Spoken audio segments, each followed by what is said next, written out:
Hello, everyone. My name is Arthur Wang, a proud alum of SCIE. It's a great honor and pleasure to stand before you as the first speaker right after the Handel concerto. Hopefully, I can handle my speech well tonight. At SCIE, I used to run the Model United Nations Club. I was an international relations major back at college, and now I am an artificial intelligence practitioner. So I feel like I should put them together and talk about the role of AI in international relations. And to get started, there's perhaps no better place than a battlefield. So there you go, AI and warfare. I bet everyone must have seen this episode, the tense back and forth between US President Trump and Ukraine President Zelensky. The SNL comedy show actually did a sketch on this. If you haven't seen this, check this out.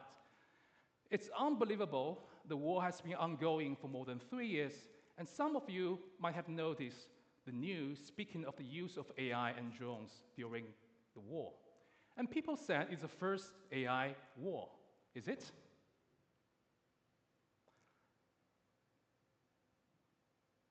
That's the first question I want to touch upon.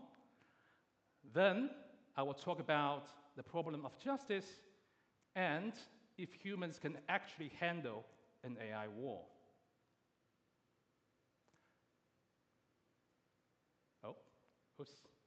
Before all that, I would like to quickly walk you through the evolution of warfare technology, just to give you a big picture.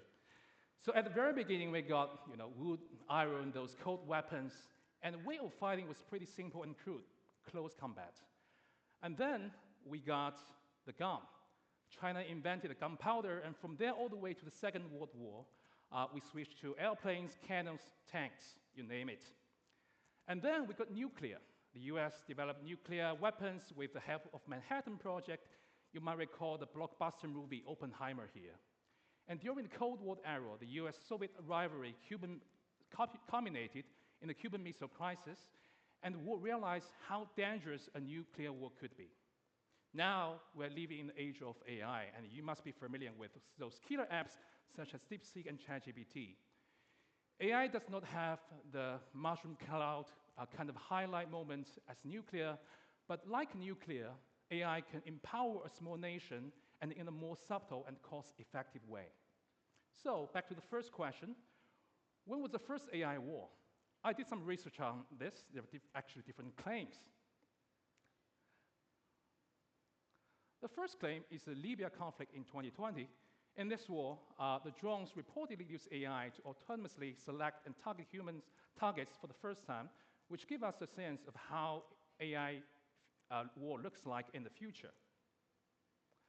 The second claim is the 2020 conflict between Azerbaijan and Armenia. In this war, the Azerbaijan reportedly used drones to attack Armenia air defense systems, tanks, vehicles, gaining a clear advantage on the battlefield. The third claim is the Gaza conflict in 2021. Israel claimed it was the first AI war and has used 3 AI systems, the Gospel, Deep Intelligence, and Alchemist. But the rest of the world seems to be quite divided on Israel's unilateral claim on this. The latest claim is no doubt the Russia-Ukraine conflict that began in 2020 February. There have been uses of AI-powered drones, facial recognition, speech recognition in the war. The US and European nations have been indirectly involved through military and technical assistance.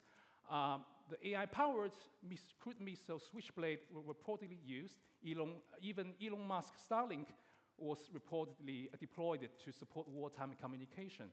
In all the cases above, there are definitely some AI elements, but I think in order to qualify for an AI war, maybe we need a higher threshold. So, is AI war just legitimate? That's the second question I try to tackle. I think we can see this problem from the lens of just war theory. In just war theory, there are 2 kinds of justice. The first is about the right to go to war, which is a perfect match with the Chinese saying, 师出有名. The other one is about the right conducting war. The goal is to minimize cost and collateral damage.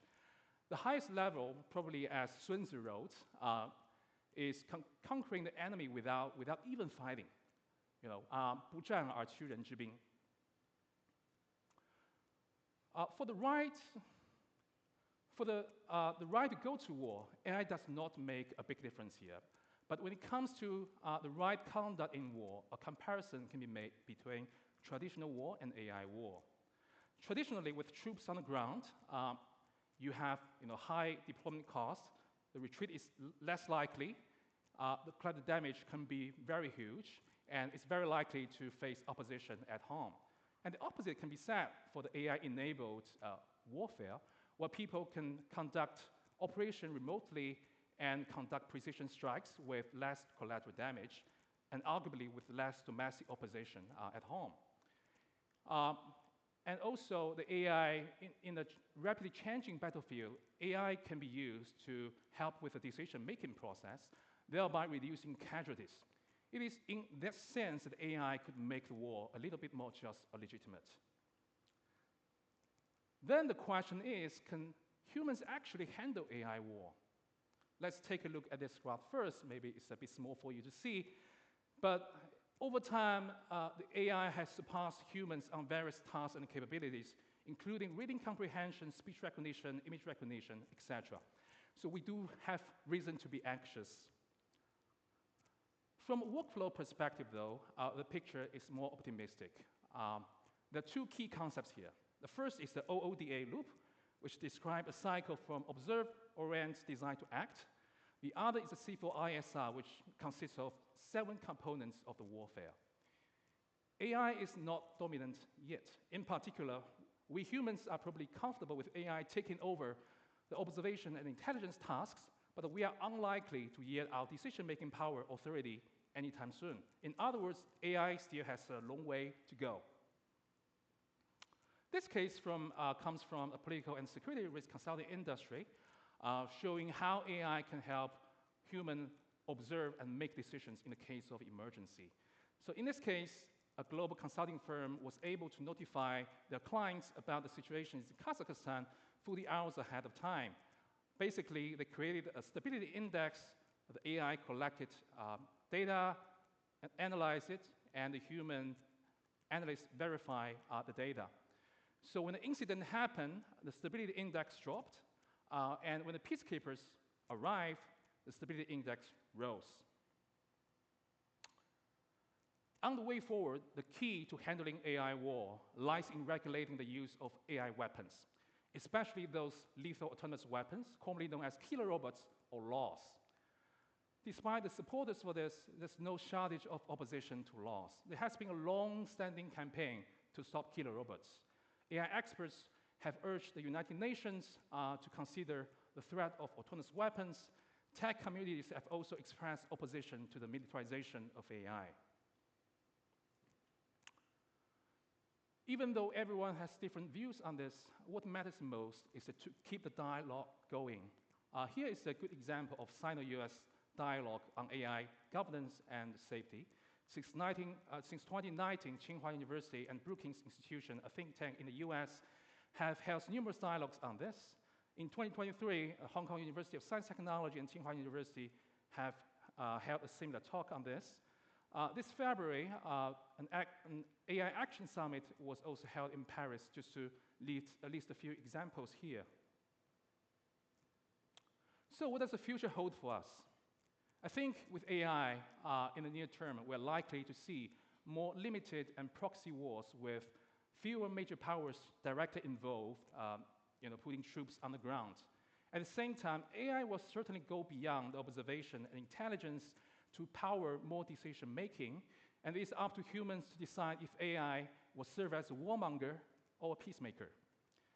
In the future, I encourage you to think more deeply about AI's impacts on our work and life.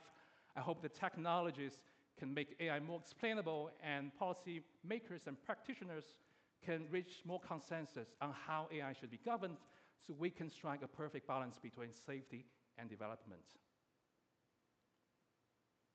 Just a few weeks ago, I went to the Picasso exhibition in Hong Kong and was particularly impressed with how the image of Dole became a powerful symbol of peace and hope. In that spirit, I believe with proper use of AI, we could stop or avoid more wars. If war is inevitable, then we should make the best use of AI to reduce loss in time and help promote a peaceful resolution of the conflict. Thank you all for listening. Thank you.